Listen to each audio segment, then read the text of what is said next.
মূলত এটা একটা registered organization like Islamic bank.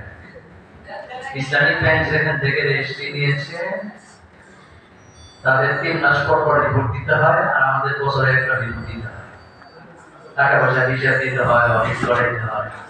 সরকারি একটা প্রতিষ্ঠানে এটা অরাজনৈতিক অলাভজনক সেবামূলক প্রতিষ্ঠান। এখানে আমরা আইডিডব্লিউএফ নামে কোন ব্যবসা করব, ব্যবসা কারা করবে? আপনারা।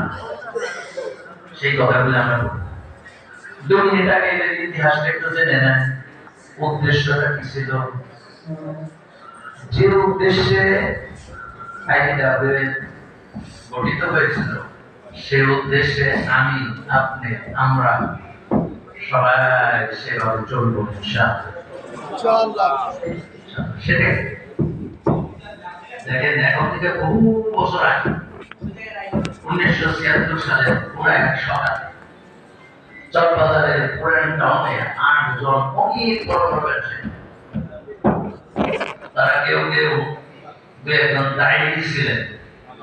তারা চিন্তা করলেন ব্যাংকের থেকে তো ইনভেস্টমেন্ট নেই, কিন্তু কোরআন শরীফে যে কথা বলা আছে যে সুদের ব্যাংকের সাথে কাজ করলে পরে পরকালে কঠিন অবস্থায় পড়ে যেত। আমি ওইটা ব্যাখ্যায় চাচ্ছি এই জন্য যে সুদের সাথে সম্পৃক্ত হওয়ার কারণে কি কি ক্ষতি এটা সবাই আপনারা জানেন। আমি খালি এটা হিস্ট্রিটা বলি, তারপরে আসল কথায় চলে আসি।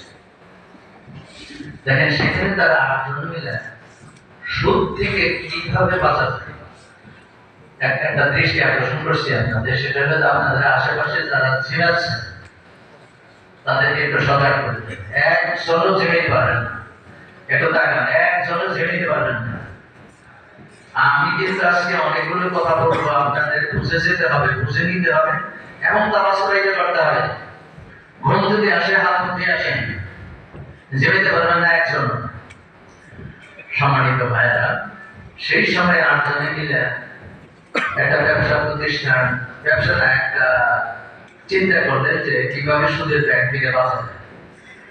তখন বলে যে তাহলে আমরা একটা ইউনিট, ওই ইউনিটের নাম হয় মুসলিম বিজনেসম্যান সোসাইটি তারা করবে।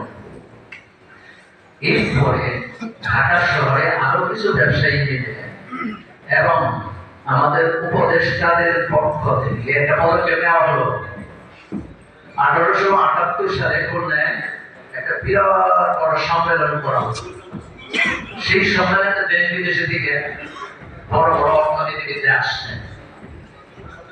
পাকিস্তানের অনেক বড় অর্থনীতি তৎকালীন সময়ে সারা ওয়ার্ল্ডের 2-3 জন অর্থনীতিবিদের ভিতরে একজন হল ডক্টর উমর সাহেব। তিনি সেই খুলনার